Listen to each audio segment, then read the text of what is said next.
All right, gentlemen, for this part of the show, let's kind of jump into some predictions, I guess, some prognostications about what this quarterback position could be for this year for 2025 and what needs to happen. So we're going to kind of follow our normal kind of outline for how we do the position preview. And obviously, there are less people involved in the quarterback position preview, but still a very important position. And we're going to treat it like any other position. So we're going to kind of go through our biggest questions, what needs to, be proven, some matchups, and then some bold predictions. So we're going to kind of jump right into this thing, guys, with very simply, who wins the job? I mean, this is going to be the most publicized battle of the offseason, the quarterback position at Notre Dame. And you got two guys that are competing for it. CJ Carr, redshirt freshman, Kenny Minchie, redshirt sophomore. Who wins the job and why? Trev, you going to start off? Am I starting off? Who's kicking this thing off? Why don't you go ahead and start off, Trev? Yeah, Trev, start off. Yeah, when I look at this quarterback competition, one, it's definitely big of who wins. I'm more focused on the how. If this is a competition that is truly neck and neck of, man, today Kenny came out and was just absolutely tearing up the first team defense. And then, CJ the next day comes out and just absolutely rips apart the first team defense. Or it could even be within the same practice. 7-on-7, so-and-so is dealing. Then in team period, the other person's dealing. One-on-ones, the other person's dealing. That is the quarterback competition that I want to see. The how is going to be extremely important for me because I don't want it to be a situation where one of the two guys, to not put any names on one person specifically, where one guy just potentially, and I don't foresee this happening, but one guy just crumbles under the pressure of, oh gosh, now I finally have my potential moment in the limelight. Because, spoiler alert, the limelight as starting quarterback at Notre Dame is not going to end definitively when you win the starting job after fall camp is over, right? So I go and I think about the how. Is it truly the best person won, or is it, the other person just really didn't show up to bat? And so by default, we go with quarterback A, or by default, we go with quarterback B. And so that's what I'm going to be paying attention to as the summer progresses. And then July 31st, before we know it's going to roll around, because I already can't believe June is already halfway over. And then fall camp is going to be right around the corner. If it is truly the hype of this quarterback competition that we've been hearing about since January 21st, this is it. This is the main course, if you will, of what we've been talking about now for really the last 6 months. I hope it lives up to the hype of that because I want to see both players succeed in Kenny and CJ. That's where I start when I'm looking at this quarterback competition and when we decide, not we, but when the coaching staff decides who wins this job. Mm-hmm. It's a very political answer. I like it. Yeah. Well, I think the key here when you talk about what the question is we don't know who's going to win the job. But what's important here is that somebody needs to win the job. Like, that's the key. It can't – because if somebody – Trev talks about – Vince, you said he gave a very political answer.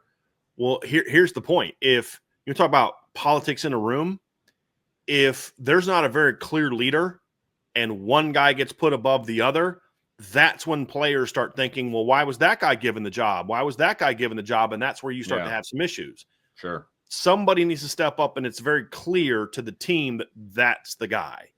I think number one, that makes it easier for the number two to swallow. Like, look, the guy just freaking outplayed me like every day almost. Like, it's like, I get it. Not he may leave, but that he's going to be a better teammate during the season, and he'll be more bought in during the season because like that guy outplayed him. But then also it's great in it's important in the locker room that somebody seizes it. And honestly, guys, it's better if somebody wins it earlier than later. I don't care when Notre Dame announces who starts at quarterback. I don't. They could wait till Sunday morning they could wait till not even announce it and just whoever takes the first snap of the game. I don't care when they announce it. I care that the team knows as early as possible. But that's got to come down to someone proving it as opposed to an arbitrary deadline the coaches set for themselves. Hey, we want to have a starter decided by practice 10. Well, what if one doesn't emerge? What if either they're both playing well or neither of them have really kind of separated? Well, then you need to maybe push beyond that arbitrary deadline. And the 10-day practice 10 is literally something I made up. It's not like the staff is doing that or my sources are telling me by practice 10. I literally just made that up. And what I would say is probably a good gauge if you're talking about 25 practices, 10 get you, kind of, you're past the third way mark. It's a good number of practices. You've seen a lot, but it also gives your starter a lot more time to prepare, whatever. But if it's okay, but what if a guy does it in 5? What if a guy does it in 19? Like, you've got to make sure that the pick is right.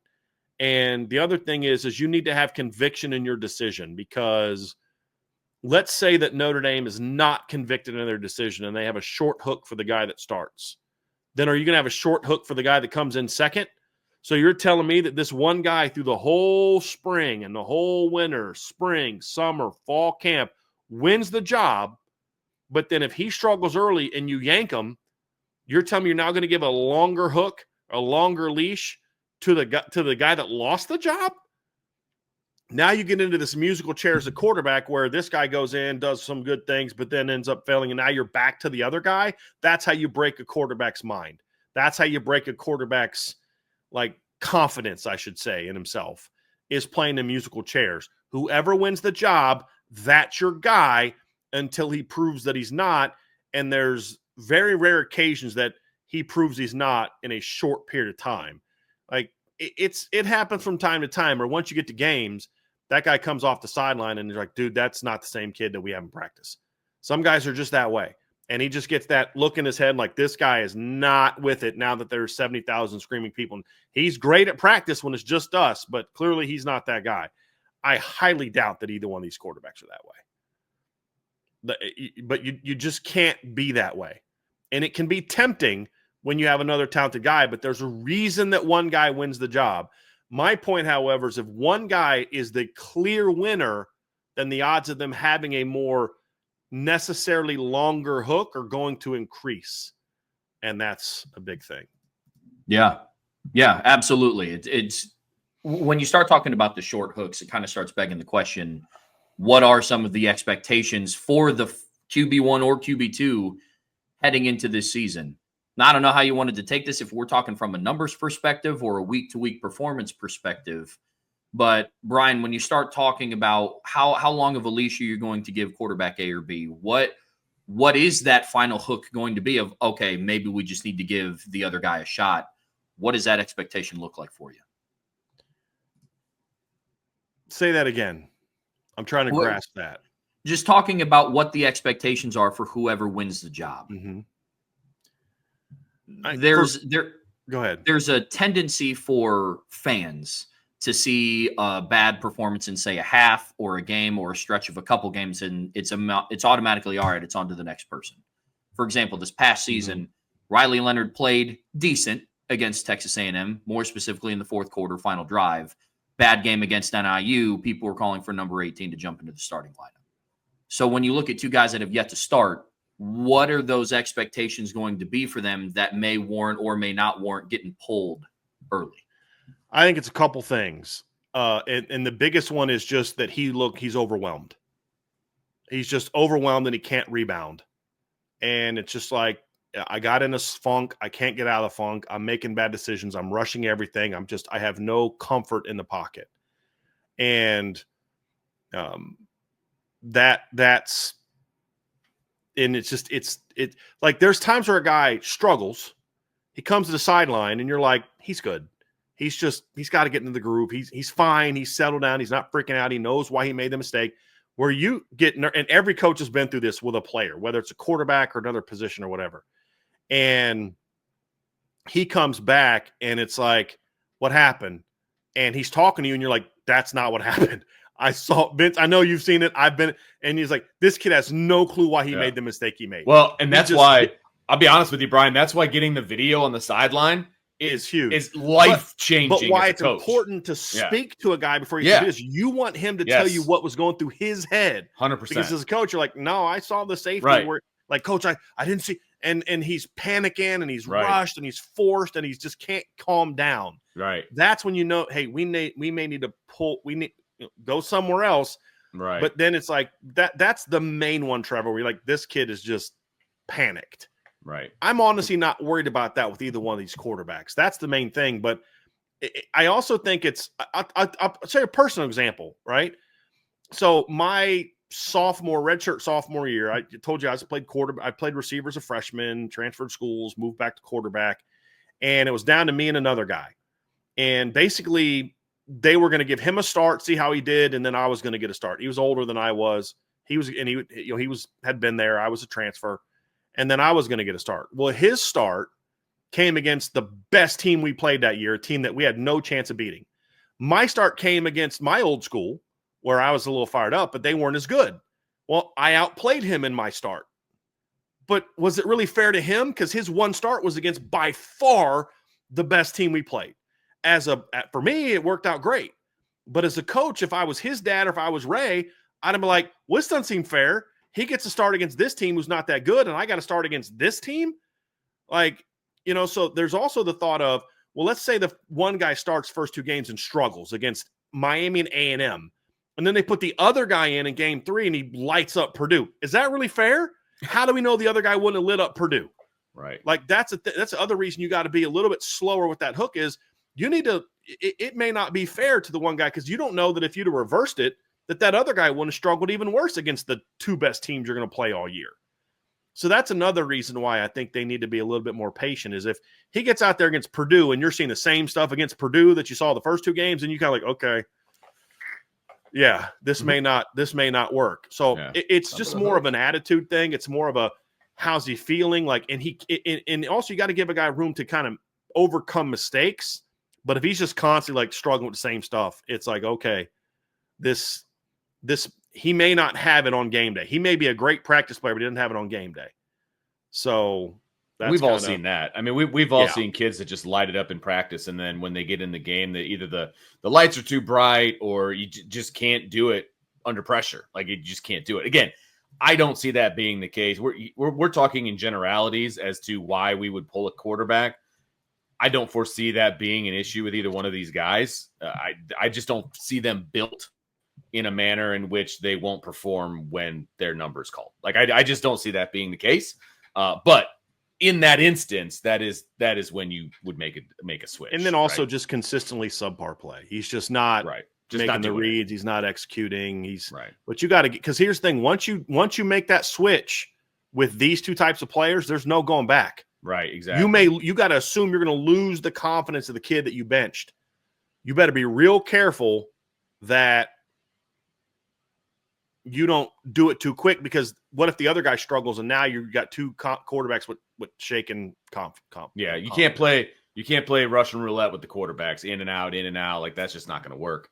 So if you're Mike Denbrock, you're Marcus Freeman, you're going down to Miami, you're welcoming Texas A&M in week 2, all of those different things. What are you putting on the shoulders of whichever quarterback it is?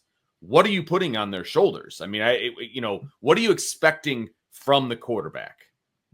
Trev, it's simple. Do your job. I don't need you to win the high. CJ, I don't need you to answer every doubter in game 1.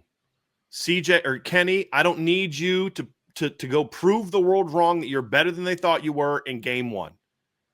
Whatever the reason that they're putting that pressure on themselves, you want to remove it. Just do your job. Don't make bad mistakes.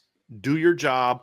Play within the offense. And then trust me that if I'm making a play call, I'm putting you in a position to be successful. And then trust your teammates to do their jobs. And just get the ball where it needs to go to. Don't put a lot on his plate. He's got to make a million checks.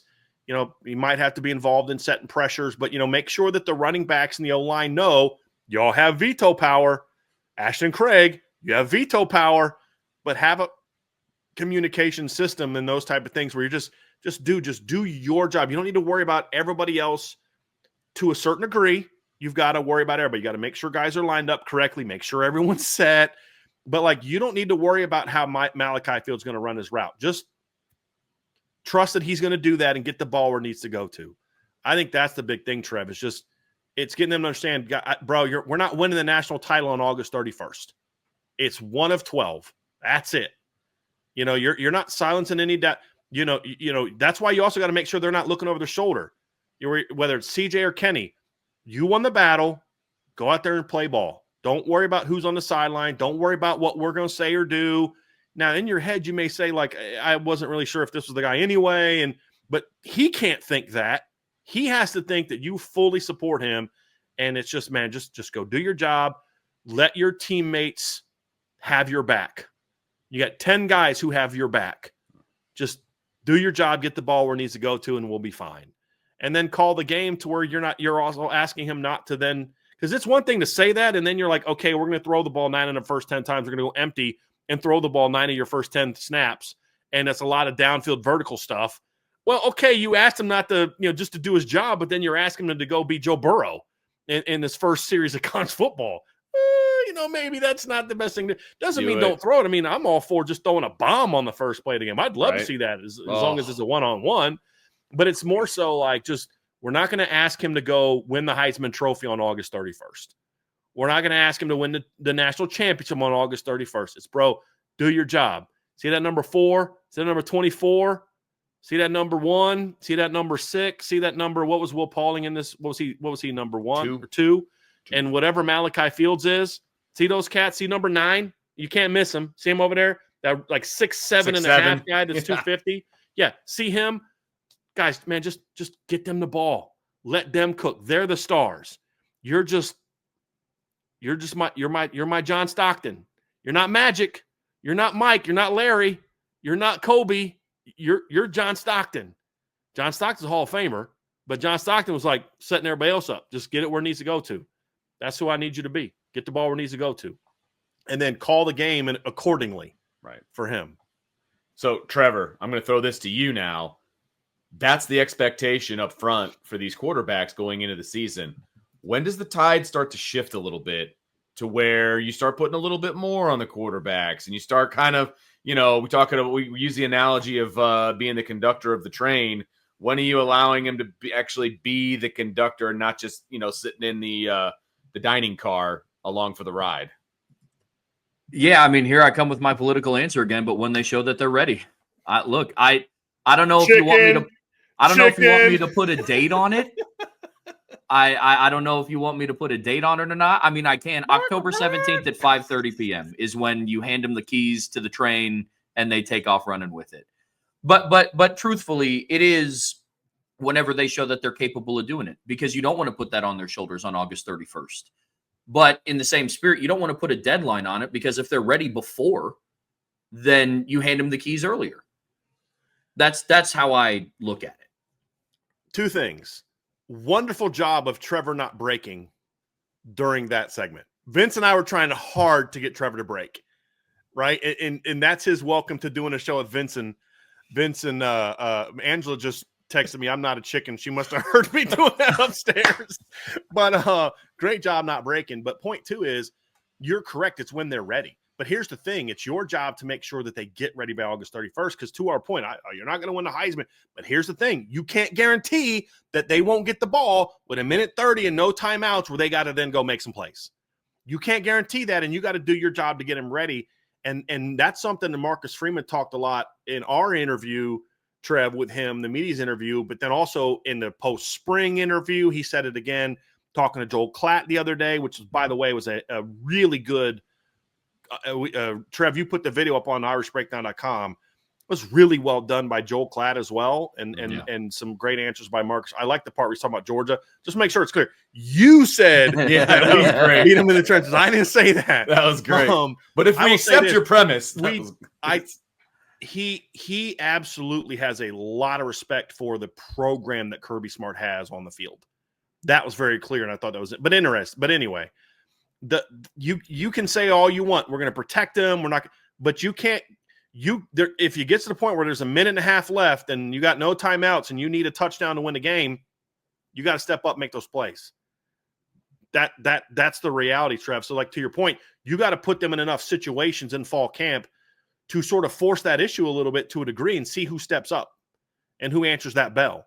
And one of the things that I think could be a separator in this is, boy, these guys in team and 7-on-7, they're very close. But you know what? When we did 2-minute stuff, when we did, these type of things, when we got into the scrimmage settings, this guy just consistently, like, I'll just use an example. So everybody knows I'm a CJ guy, but CJ's great in 7-on-7, and he's great in just a normal 1st and 10 team situations and all that kind of stuff. And he looks great in 1-on-1s. He's just putting the ball on money.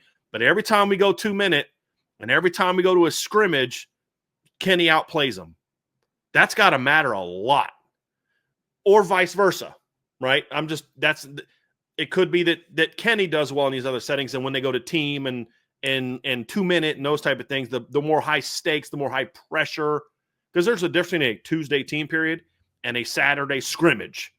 There's just, as a player, there's just more pressure on you because or at least you think that this is going to be like, a good Tuesday practice is worth 3 points, a good scrimmage is worth 10 in the thing, and a team period's worth 5 points, but going down and scoring in 2-minute is worth 15 points in some sort of scoring system. It's in your head that pressure's ramped up, but that stuff matters. But that's how you find out who's really ready for that moment, because you can say all you want, Trev, and I can say all I want about just get the ball where it needs to go to.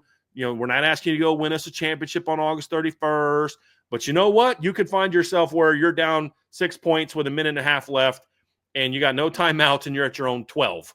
And it's like, well, I was just kidding. We need you to go win us one. You know what I mean? But even then, though, Trev, it's still get the ball to the open guy. Read the defense and get the ball to your guys. Trust that your guy is going to go make a play. But it's a high-pressure situation. It's a much more high-pack situation. So it's a great answer, Trev. But it's like you hope that they've proven enough in fall camp to where they're ready for that moment when it comes.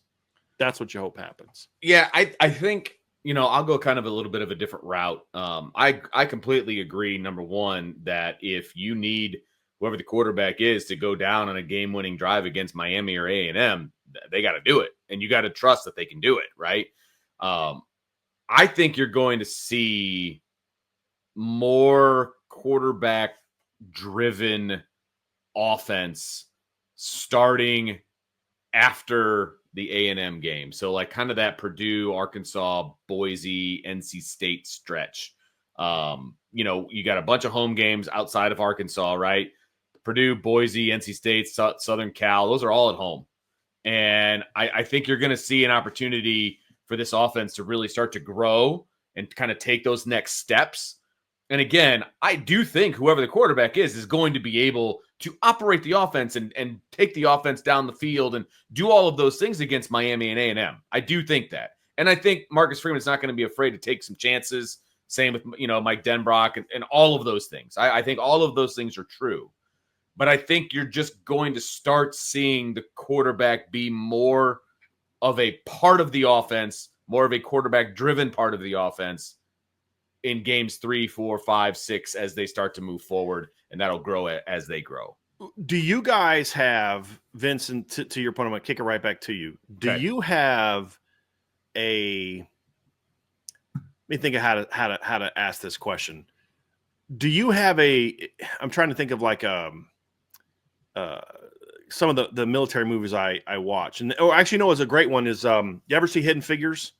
Yeah. Phenomenal movie if you haven't seen it. It's based on a true story. Yeah. With NASA and the whole right? That's what you're talking about. Okay. Great movie, by the way. Agreed. And stays relatively good to the actual story. Yeah. But there's a point they're talking about what's the go, no go point. Mm-hmm. Right? Like, is there a point in the season where you look and say, I want to know by this point that this guy is ready to play it a way that he can start to become more of that, Vince, where he can become more of the reason you're winning? Like, is there a point? Because I felt like you need that, because you can say whatever you want about Everett was Everett was just riding. You know what? Everett wasn't riding the, he wasn't a passenger when the play after Oklahoma tied it 13-13 on the road in Norman. Right. It play action bomb to Chris Brown is not, you're a backseat driver. No, You're now driving the bus, brother. Right. We need you to drive the bus now. When is that point where you say, okay, I want to see it by then to make me think that this is the time where, it's going to be that. I get it. I think there's going to be some pieces in the Miami and the Texas A&M game where you're going to see some of that. I do. I don't know if it's going to be a full game's worth. To your point about Everett Golson and the big throw that he made against Oklahoma in 2012, it wasn't the whole game, but man, that was a big moment. I think you could see some moments in Miami and A&M, and then you have the opportunity. And not only that, but you have a bye week in between those two games, which I think could end up being very beneficial. So that's number one. Number two, the way the schedule sets up, obviously you've got 2 tough games in a row. Then you've got Purdue, and we're going to talk about Purdue a little bit later. But I think you'll have some opportunities in those 2 games to see who your quarterback, see who he is when it matters. And then I think you build on that. It's like, okay, we got Purdue coming up. It's at home. Let's get out there and let's kind of extend some things here a little bit. Let's put some more pressure on the quarterback. Let's do some different things in a scenario where you're going to have some more success, right? And see how he handles that and see where that goes. And then you're going to go on the road in an SEC environment to Arkansas. Okay, let's build off of what we just did against Purdue, et cetera, et cetera. So I think you're going to have some moments in the first 2 games, but I like where that Purdue game is, though, too, at home, the opponent, all of those different things where you can really kind of push the boundaries a little bit, and then you kind of take that test drive out on the road against Arkansas, and then you just keep adding to it with that stretch of home games there after Arkansas. Does it make sense? That's kind of how I see this offense maturing and growing along with the quarterback. What about you, Trev? Yeah, to Vince's point, I think there's going to be mile markers. There's going to be points in the season where it's like, okay, maybe you start adding a little bit more onto the plate, Let's just call a spade here. If Notre Dame wanted to beat Purdue in South Bend on September 20th, they could just hand the ball off to Jeremiah Love and Jadarian Price 60 times. And look. Why are you throwing shit on the team? We're about to preview Purdue. We got to say nice things about them a little bit. Okay, bro, you're not wrong. Yeah, and but from a coaching standpoint, you'd have to sit back and think, okay, what does that show us? What does that show us as a staff to get our young quarterback ready? So I'm on the train that Vince is on of you're going to see some mile markers as the season goes on. If I had to kind of put a game on it, or if I had to kind of put a point in the season, I would say by NC State, the staff should feel some level of comfortability saying, hey, this is going to be a game where we're just going to kind of let CJ or Kenny go out and dictate kind of the pace of the game here. This is going to be, something where we kind of open up the offense a little bit. You will see spurts of it as the season goes on, but NC State, I believe, is going to be a quality opponent. It's a game where a lot of people view it as the potential trap game. That might be the one where it's not hey, we're going to come out, first plays inside zone, second play, we're going screen to the right to Jordan Faison, see what we get there. It might be one of those, hey, we're going to open up and take a shot on play 1. We're going to kind of open the doors on this thing. So that's I would honestly do that against Miami. Same. Seriously. Literally same. Just if they're in cover 2, okay, but if they come out in cover 1 or cover 3, it's like, dude, we're coming back and we're going to take a shot. Just see. The situation matters. If you're at your own 5, it's like, okay, guys, we've got our coming out game plan. But even then, it's like, okay, well, now they're really not expecting. Hey, listen, man. I'll just say this: it's kind of could you imagine if if the starting quarterback comes out in the first play of the season, he throws a bomb for a 50-yard touchdown or something like that? Oh crap! There's no containing the hype now for this guy, But to your point, for me, there's obviously you want to see how they mentally handle the first 2 games. I don't care about how they play. I think the first 2 games are huge gauges for me to know if this is going to be the guy, not so much by the performance, but by how they mentally handle it and then how they bounce back. If the starter struggles a little bit at Miami, which is possible and reasonable to think that it's a legitimate option, how does he then play at Arkansas? How does he handle that crowd? There's 2 kind of, because I'm looking at it, okay, is this guy going to be ready by round 1 of the postseason? Or hope now for potentially for Notre Dame, the quarterfinals of the, since Notre Dame can get a bye now. But how does he handle that moment? And there's really two gauges for me. I think NC State was a good one. I'm going to go 1 week later just because of the pressure on that USC game. And it is the rival, and if USC is maybe better than expected, and I hope they are, and I think they have a shot to be better than maybe some people think. I really do. And we'll talk more about that when we get to the USC preview in a little bit later in the summer. But we'll see. But anyway, that game's going to matter a lot to me. And then the other big game for me is going to be the at-Pitt game. And the reason I say it's the at-Pitt game, because that might be the fastest front seven Notre Dame's going to play all year. With all due respect to Miami and Texas A&M and USC and NC State. I don't know that there's a linebacker room in the country that runs like that group. And Pat Narduzzi's notoriously, Randy Bates, I believe, is his D coordinator now. They run a lot of stuff at you. Now, if they don't hit, you can rip them up. But if it gets in your head, Vince, you and I have seen a lot of quarterbacks play against Pitt where it's like he's in their head. Narduzzi and they're in his head. And that Pitt team can run around and fly around. It's going to be cold. It's going to be loud probably. It's especially if Pitt's good by then. You've got another highly ranked quarterback on the other side. You've got a linebacking core that's going to come at you all day. And Pitt's going to basically say, if you're going to beat us, you're going to have to beat us throwing the ball down the field. And that's the game that says, okay, if you can perform on that stage, I'm like, all right, cool, he's ready to go. Because nothing truly prepares you for a quarterfinal matchup against Bama or a semifinal matchup against Bama. But it's about those next best regular season options, your rivalry game, and then that late season at November Pitt game. If you're still showing some of the same mental concerns that you had against Miami in week 1, then I'm a little concerned. And I don't think BC is the same kind of test. It's a different environment. It's a different defense. It's a good defense, but a different defense. I think that Pitt game is my second sort of, that's when I'll have a much better idea if this kid's got it for this season. Doesn't mean that it's going to define their career. It's about this year. Are they ready to really do what they need to do in the postseason this year? Because let's be real, guys, there's some teams Notre Dame's going to play in the postseason that will say, we're good enough to take away your run game if that's all you got. We are. You're going to have to beat us another way. And can Notre Dame do that? That's going to be a question.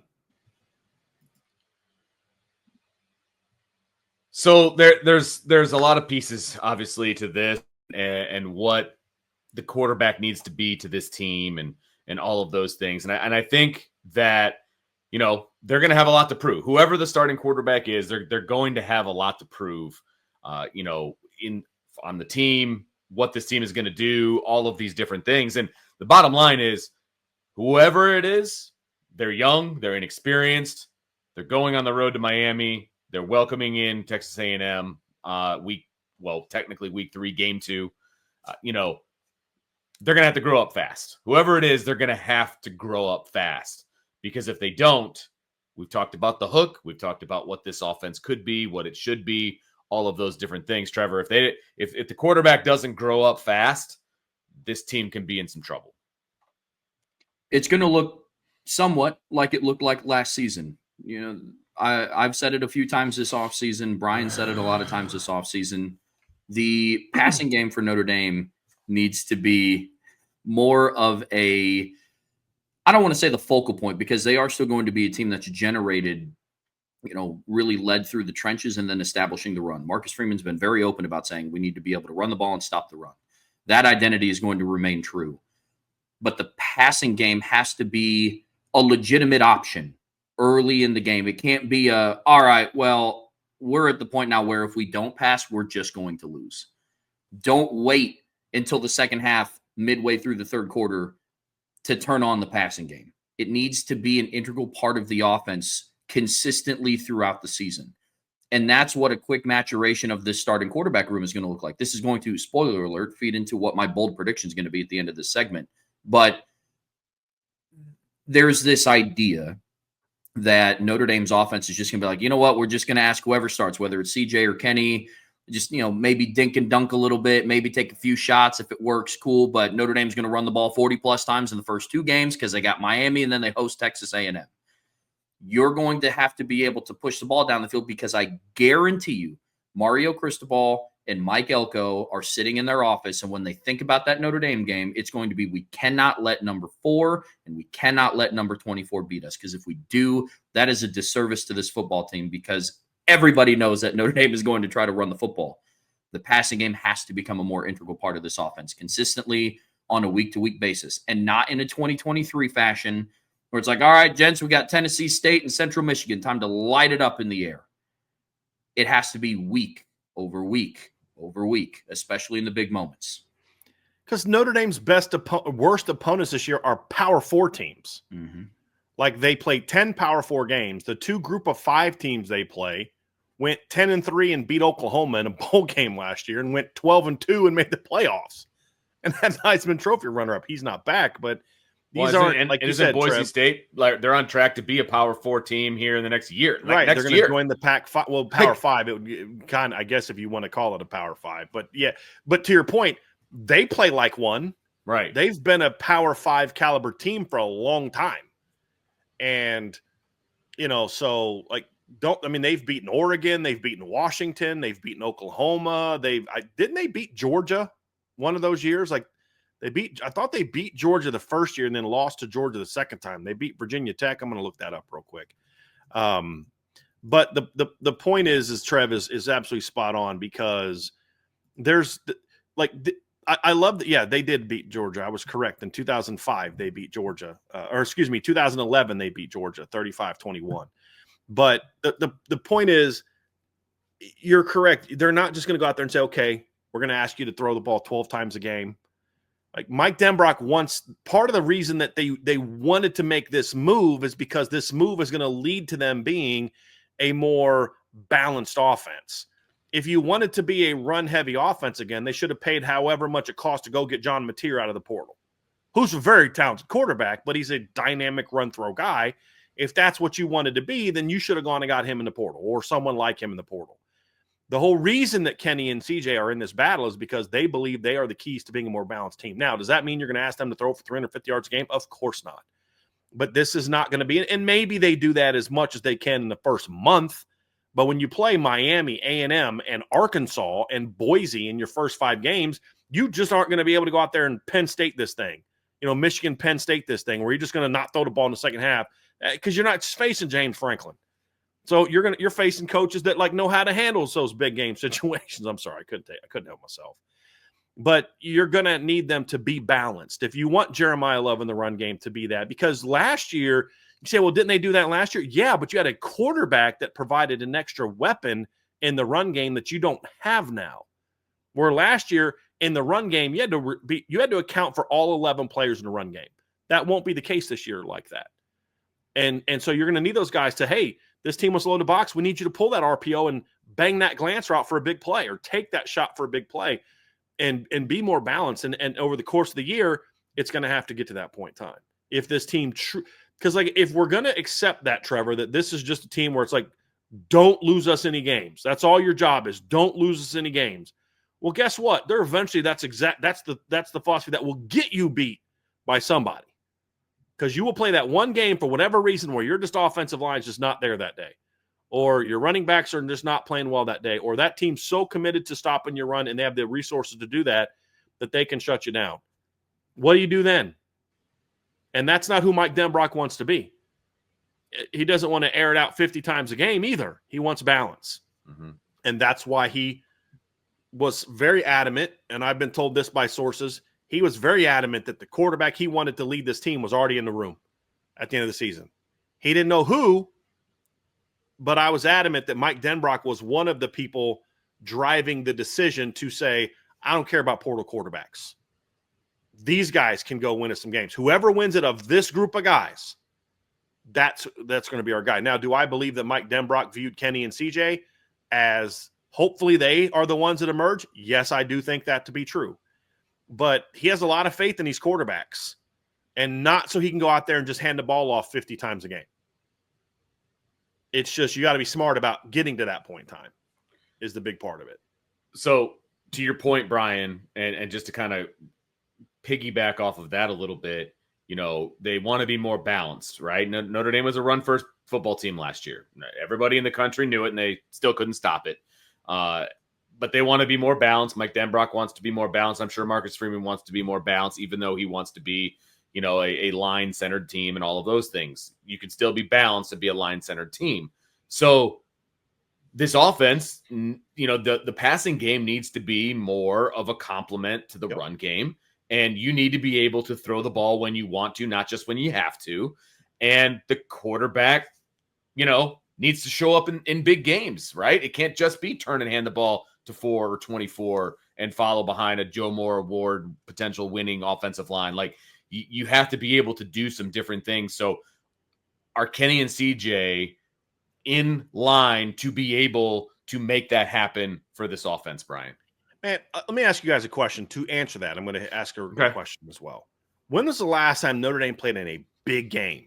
Like a big game, not like a top 25 Pitt team on the road, but like a big game. Georgia, Penn State, a great USC team, the couple times they've played them, Bama, where Notre Dame came out and looked legit throwing the football.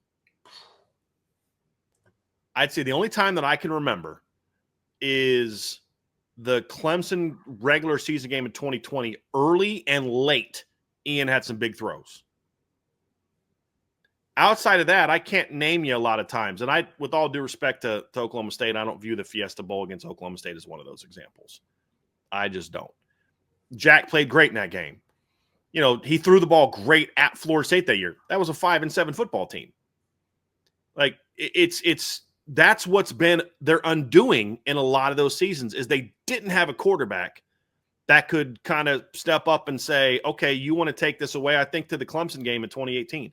Vince, we've talked about this a million times. Clemson realized early in the game, if you go back and watch that game, Notre Dame was getting a push on that D-line. I think it was the first or second run, maybe second or third run of the game, where Dexter just runs, I think, inside zone, and he runs into the line, and the line literally just carries him for 10 yards against Clemson's D-line. You guys remember that? They were getting a push. I think Dexter was efficient on something like 6 of his first 9 runs in that game, something like that.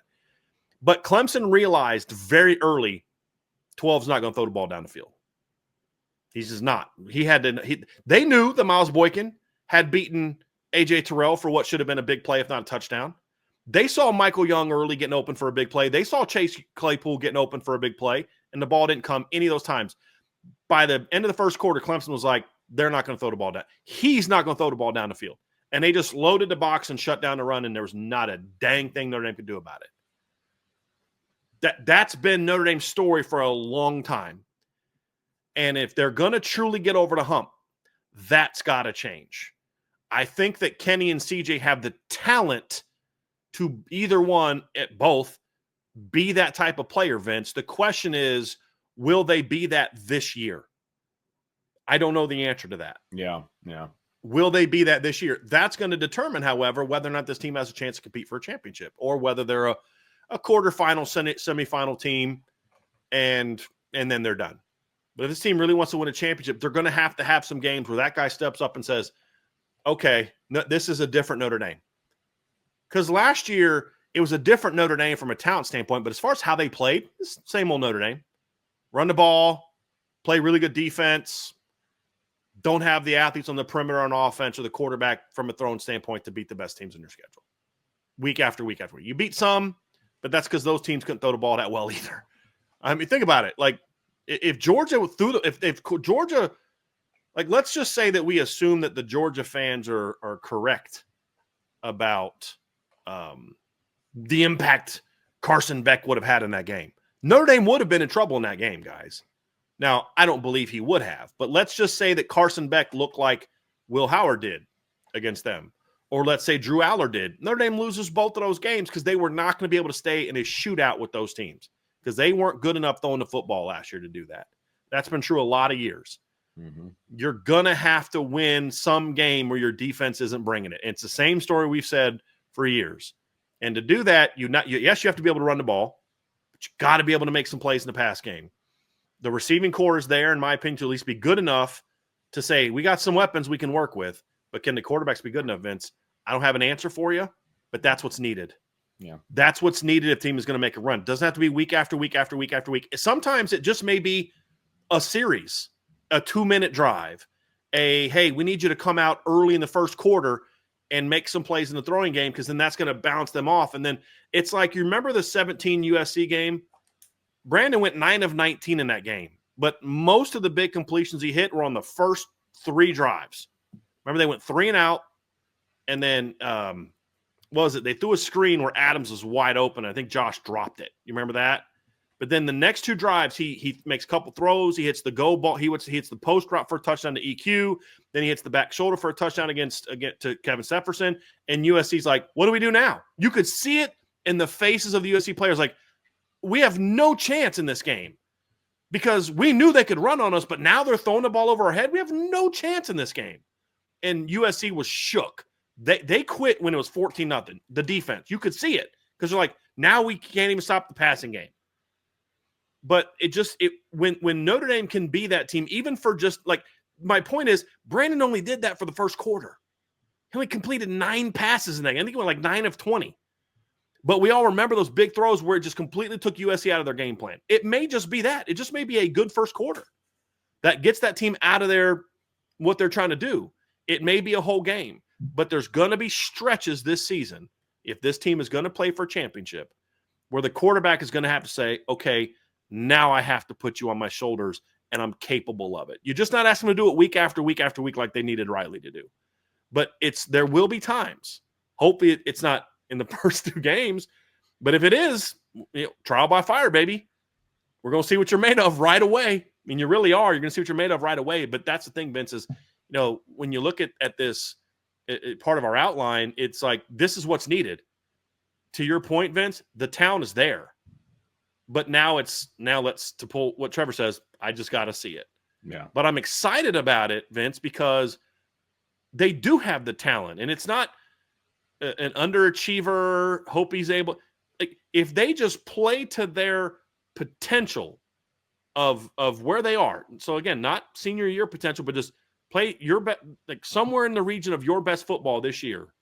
What has me so excited is that these are different quarterbacks than what Notre Dame's had in the past. And there's a shot that Kenny Minchie doesn't win this job. And I've said this several times to you guys privately. I don't know if I've said it publicly, but there's a lot of years over the last decade that if junior version of Kenny Minchie is on that team, he's the starting quarterback. A lot of teams. Mm-hmm. And it may not be this year, but that says a lot about the room. There's a shot that CJ Carr may not win the starting job. And I think he will, but if he doesn't, you know what that means? Do you guys know what that means? If CJ's not starting, it means Kenny outplayed him. Do you know how good you have to be at quarterback to outplay CJ Carr? So that's where my excitement level comes down to the season. And that's why I wanted to start here, guys, is because, and I think the next question that you'll ask, Vince, is what constitutes a successful season for the quarterbacks. But part of my reason I'm excited about it is because we just haven't seen a quarterback room with this kind of arm talent in a long time. Physical tools, yes. The 2014, 2015 rooms had great athletes with big arms, but that's not arm talent. This is a different type of arm talent than that room, where you had a bunch of bazookas in that room, but guys that were trying to figure it out. Deshaun, could you read a defense? Malik, could you be accurate? Brandon was still learning. These are guys that if they have the talent to go out there against anybody and say, I'm gonna carve you up all day. Like, that's just, I'm sorry to do it to you, but it's gonna happen. That's the kind of arm talent these guys have, both of them. Who steps up and says, this is mine, and follow me? Like, one of them has to do that. And I think one will. And whoever does, I'm excited. Like, again, I've predicted CJ is going to win the job, but I have no problem being fired up about a Kenny Minchie-led football team. Oh, yeah. Yeah. Because he's also incredibly talented. And for him to play to a level to beat CJ out, barring injury. That's the thing, yeah. It's like, dude, that means we're getting peak Kenny. And Pete Kenny's going to be really good. Right. And for CJ to then beat out Kenny means he's further along than your typical redshirt freshman. Mm-hmm. And that's what has me excited and why I'm more confident than maybe I should be based on the lack of experience in this room, is because the both of them are there. Because whoever wins that job is going to have to play pretty darn good football and face a lot of pressure every single day, because you have to compete against the other guy every single day. you're going to be looking forward to seeing somebody with different colored jerseys on. And you got to face this defense every day in practice. Like, that's a lot of pressure to put on these quarterbacks and a lot to show at them. With all due respect to Miami, when you get to the first game of the year, that will not be the fastest defense you've played all year. Not even close. Because it'll be what you faced in practice every day. Correct. And that's why I feel more confident that these guys are going to be able to step up and say, hey, whoever wins that job, he's going to have a chance to do a lot of fun stuff with his football team this year. Okay, Trevor, I want to kind of couple the last two things together because they're very similar, right? So, we want to talk about, as Brian just mentioned, we want to talk about what constitutes a successful season for this position group, for this quarterback group. But I also want you to throw in your bold predictions as well. So, like, what's success, and then what is a bold prediction or multiple bold predictions? We like multiple around here. Where do you see this quarterback room going? What is success, and what is a bold prediction for you from this group? Yeah, absolutely. Take overall team success out of it and just look at it through the lens of these quarterbacks specifically. Because there's some years where quarterbacks can just ride by just being a passenger, and the talent on the team is good enough to where you're going to make it back to the quarterfinals of the playoffs. You're going to make it to the semifinals of the playoffs. We've seen that before, where the quarterback just kind of has maybe one or two moments throughout a season, but they're kind of the same guy they were in week one that they were in the postseason. But the talent on the roster just gets the overall team where they're expected to go. So quarterbacks specifically continue to evolve, because the one thing that we don't know about them is how they're going to be in game situations. Truly, you can try to simulate it in practice and you can put them in high pressure situations as close as you can. But until you get down to Miami on August 31st, under the lights, crowd screaming, because when you're in that environment, it's different than being inside of the Goog with the speakers pumping in noise. When it's live fans, you're on TV. I want to see them evolve from August 31st to whenever they play in the postseason. Grow as a player. All the things that we just laid out, setting mile markers of, okay, now we can see these guys grow as the weeks progress. That is what a successful season looks like. Because getting back to the origin of this conversation, the reason why we're so excited is Notre Dame is going with whoever it is, CJ or Kenny. They have their guy for the next couple of seasons. That's exciting. But what's going to make this a successful season in my eyes is one of those two guys growing. Now, to your point about coupling this, my bold prediction is I don't think we're going to have to wait long to see it. I think sometime in between the Miami and Texas A&M game, we as fans, we as analysts, we're going to come on here between one of those two post-game shows and go, yeah, okay, they got their guy. And I'm not saying because of a play or because of a series. I think between one of those two games, I think one of those quarterbacks is going to light it up. Truly. Because, like I said earlier, Mario Cristobal and Mike Elko are not going to go out there and be like, okay, game plan today is we can't let 13 or 8 beat us. It's going to be we cannot let Notre Dame run for 250 yards on us, because then we truly have no shot. I think between one of those two games, one of those quarterbacks is going to grow up very quickly and put a lot of fans at ease of, you know what, I know we hadn't seen him play in a game before, but I think Notre Dame has their guy. I think we have whoever's going to lead us on to the next postseason run. So numbers behind it, maybe they go out and they throw for over, 240, 250 some odd yards, but it's going to look like, okay, this is somebody that is not stepping into their first or second ever collegiate start. Brian, what say you?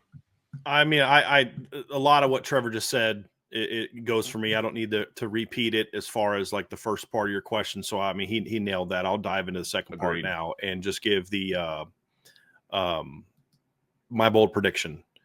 So, a bold prediction for me, and I'm going to have a little bit of fun with this. I'm actually trying to be bold, but also a bold prediction is silly if it doesn't have some potential truth to it.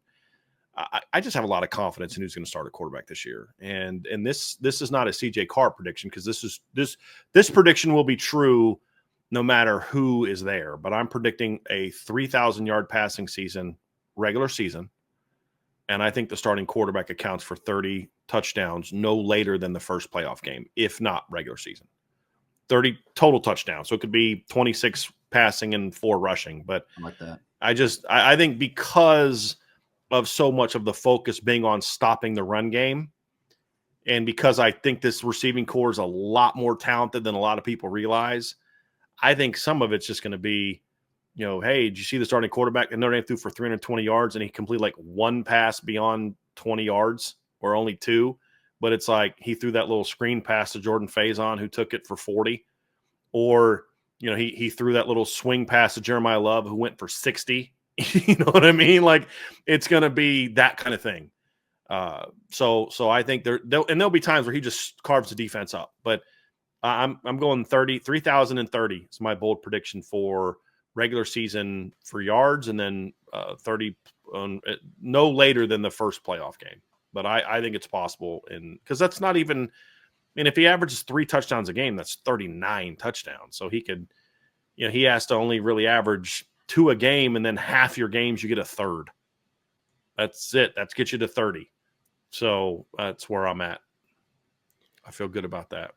Yeah, so I'm kind of in line with where you're at, Brian. Again, I agree with what Trevor said. You need to see growth from the quarterbacks. That will show me success, because this team's going to win a lot of football games. Yeah, and when we need you to make plays, you got to make those plays. That's 100%. also part of success. Yeah. So I'm good with that part of it. From a bold prediction standpoint, you and I are very similar, Brian. I think that whoever the quarterback is going to be, and this is bold, but I think they have the opportunity to garner a top 5 all-time single season yardage number. Now, for the quarterback.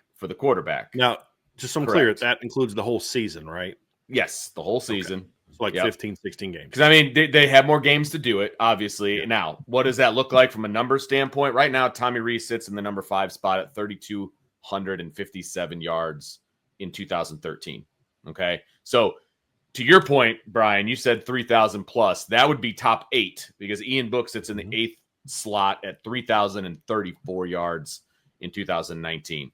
So I'm saying 3,200 and above. That gets him into the top 5. I think that's I think it's bold, obviously, but I think it's also possible. And then, if and when that happens, I think Notre Dame will have a 1,000-yard receiver and an 800-yard receiver. Ooh, okay. Hey, man, we'll do the receiver predictions here in a couple weeks. Okay, it's part of the passing game. Okay, you still could have held it. I'm just kidding. People won't remember. They don't remember what I say. To your point, Vince, if CJ Carr gets to 3,000, or Kenny Minchie at the end of the regular season, it's 250 yards a game. So if they play one playoff game and only keep that average, that's 3,250. That's only 7 yards behind the number 5 spot of Tommy Rees. That's if they're at 250 on the dot. Right. On average. If you add another playoff game and they average 250 yards a game, that gets them right there to third. They only have to play 14 games to get to third. So that is certainly doable. If for some reason Notre Dame doesn't get a first round bye, and the starting quarterback ends the season at 250 yards a game, that's 4,000 yards. That's the record. Now, Brady did that in 12 games. Correct. So that's why I say these records need to have asterisks. It's like, because they're playing of way more course, so-and-so won more games. He started more games. Right. If Tony Rice would have been a 3-year starter at Notre Dame, his win record would have been way more than it was. And they also only played sometimes, I think is – year they won the title, they won it all, went undefeated, played 12 games, next year played 13. But that's still impressive. I don't care how many games they played. That's still impressive. So, right. I don't expect the 250 average to continue in the postseason necessarily, but it's certainly possible. But that's where I'm at. And part of it's going to be how good the quarterbacks are, but part of it is it's faith in the unit around them. Absolutely. And then also faith in Mike Denbrock's system. I mean, it's not unheard of for us to see those kind of, that kind of production, and including from young players. I mean, we've talked about this before. I mean, Deshaun Kaiser started in college, what, 11 games at Notre Dame, started 11 and came off the bench for like a second half of another game, correct? And he threw for almost 2,900 yards in 2015. Mm-hmm. Didn't play at all against Texas and only threw for 92 yards in the in the game against Virginia where he came off the bench. So if you just look at what he did as a starter, he passed for 2,792 yards in 11 games. That's 253.8 yards per game. That's a Mike Denbrock-led offense at Notre Dame with a redshirt freshman who played. It wasn't even supposed to be the starter. Right. Didn't play a snap the year before. Right. And in the spring game was so bad that he thought about not playing football anymore. I will never forget that spring game. Like that was I tragic. didn't care about it. I've said all offseason, I don't care about the spring game, but it shook him to that point. I mean, it just did. So, we've seen the last offense he had at Cincinnati with Desmond Ridder. They averaged 238.1 yards per game with Desmond Ridder, who I've never thought much of as a passing quarterback, even that season. So this is not an abnormal thing for Mike Denbrock to do when you look at even at Notre Dame with an inexperienced quarterback. So I don't know. I don't think it's a crazy bold prediction, but it's still a lot, especially when you consider the running back options that they're going to have this season. Absolutely. And bold is bold, right? But here's the other thing though, Notre Dame hasn't had a player get into the top 10 in a while. I mean, Jack Cohn's 7th, for a season in 2021. That was the last time that Notre Dame had a 3,000-yard passer, was 2021. And then, before that was 2019 with Ian Book. That's it. So it's been a minute since Notre Dame has had a successful passing game. And I think that, when you break it down numbers-wise, is it bold? There's an argument to be made. But at the same time, it's like, it doesn't happen every year at Notre Dame, at least not recently, And so, these lists are peppered with the Brady Quinns of the world and the Jimmy Clausens of the world, things like that when they were throwing the ball all over the place. Hasn't been the case at Notre Dame in a little bit. I mean, you look at the top 4. It's Brady Quinn twice, Jimmy Clausen, and Everett Golson. Right. That's some arm talent right there, my friend. Yes, 100%. That's some arm talent. Right. So, yes. And then Jimmy's on there again at 6. So, I mean, he's on there twice in the top 6. Right. So, yeah, I mean, it's just there's been one, 2. And then 9 and 10 is 2 years of Deshaun Kaiser, who had a really good arm talent. Ian Book actually had a lot of arm talent. He just didn't always have the reading a defense talent. Right. Ian Book could throw the football. I mean, that's one of the biggest misconceptions about Ian Book is that he didn't have a good arm. I've talked about this before, Vince. I remember being down there at the Georgia game. And I think I might have texted you this at the time, but I'm watching him and Jake Fromm throwing pregame. I'm thinking, it's not even close who has a better arm. It's not even close. Then you get to the game and Jake Fromm's just letting it all hang out. I don't care. I'm going to make this throw. And Ian Books doesn't throw an outside go ball to Deshaun or to Chase Claypool till the fourth quarter. Right. Because against in a game where they literally, after the first series of the game, had neither one of their starting cornerbacks in the game. You remember that? Yep. Because Tyrone, is it what's Cleveland's first name? I forget his first name, but he was hurt before the game. And then their other cornerback, Eric. Oh man, I'm drawing a blank. What was the cornerback they had? It was Eric something that they had. Really good cornerback in Georgia. This is going to bother me. It's just, this is what happens when you get old, Vince. Just things that just don't last as long. What was his name? The cornerback in 2019, Eric Stokes, the other cornerback, and Tyson Campbell was the other one. I said Cleveland. It was Tyson Campbell. 2 high draft picks. Stokes got hurt in the first series. Liam Eichenberg laid him out. You remember that? And he was out. And it wasn't until the fourth quarter that he threw a go. The only go ball he really threw outside was the one to Lawrence Keys, which was a great ball, by the way. He just wouldn't do it again. And so it's those are the frustrating things that with Ian. But Ian had a good arm. Ian had a processing problem. He didn't have an arm. He didn't have an elite arm, but it was a good arm. Right. I mean, some of the throws you and I would see him make in practice, you're like, dude, I wish he would make more of those in games. Because that's a dime, right? He would make them against teams like Navy and Army when there wasn't as much on the line, and even in big games when they were behind. I mean, the throw to Avery. I mean, Avery Davis cooked that dude, but Ian still threw him a dime. Yeah, right. I mean, you think of the post route to Miles Boykin at the end of the Pitt game that was the game winner. That was a great throw. If he makes that same throw on the second drive of the game against Clemson, it's a touchdown, or at least first and goal. Right. And that's the thing is I know he can make the throw. Is the willingness. Yeah, 100%. But I think these two kids have the confidence to make those throws. And that's where some of my excitement about this room. And this is whoever wins the Absolutely. job. Yeah. 100%. I have my opinion who I think is going to win it, but I'm not like Team CJ, because if Kenny wins it, then let's roll. I've said this before. If CJ wins the job, I'm not going to be surprised. Let's roll. If Kenny wins the job, I may be surprised because of my feeling of CJ, but it's not going to be about, gee, I didn't know if Kenny was good enough to win the job. I'm not going to be like, oh, this is politics. No, dude, whoever wins the job, let's roll, man, because these are two very talented quarterbacks, and I'm ready to see what they can do. Yeah, and just to put a bow on my bold prediction, only 8 times in the history of Notre Dame football has a quarterback gone over 3,000 yards in a season. So it's still rare air if a quarterback does that, right? And you predicted 3,000, I predicted like 3,200. That's still rare air. I don't, so it'll be fun to watch. I just say that the last 2 times Mike Denbrock coached an offense at Notre Dame prior to having a quarterback that was a runner, he had a guy that in 16 games on a crap team passed for 29-25, and then he had a guy that passed for 28-84 who didn't make his first start till game 3. Right. Both in the top 10, by the way. Right. So, yeah, both in the top 10 all time at Notre Dame. Right. So, yeah. All right. That's going to do it for our quarterback prediction, quarterback breakdown show for the 25 season. Stay tuned, because we're going to be breaking down every position group, both offensively and defensively, for the rest of the summer.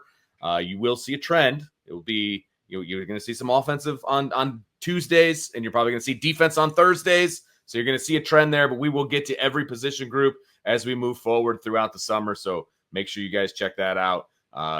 Your favorite position group that you're ready for, listen to them all, because we're going to have them for you every Tuesday and Thursday coming your way. So in the meantime, make sure you hit that like button, hit that subscribe button, hit that notification bell, share with your family and friends. And of course, all the intel coming out of the weekend from a recruiting standpoint. It was a big weekend for Notre Dame. The only place you're going to get that is at boards.irishbreakdown.com. The premium message board is where you want to be. We're not going to do a show on it. That is going to be reserved for those of you who are part of the IB family in premium message board land, right? All of you are part of the IB family in YouTube land. But if you want the intel, you got to head over to boards.irishbreakdown.com. And, of course, check out irishbreakdown.com as well, because there's all kinds of written content over there that Trevor and Brian and some of our other contributors put up over there. So you definitely want to check that out at irishbreakdown.com.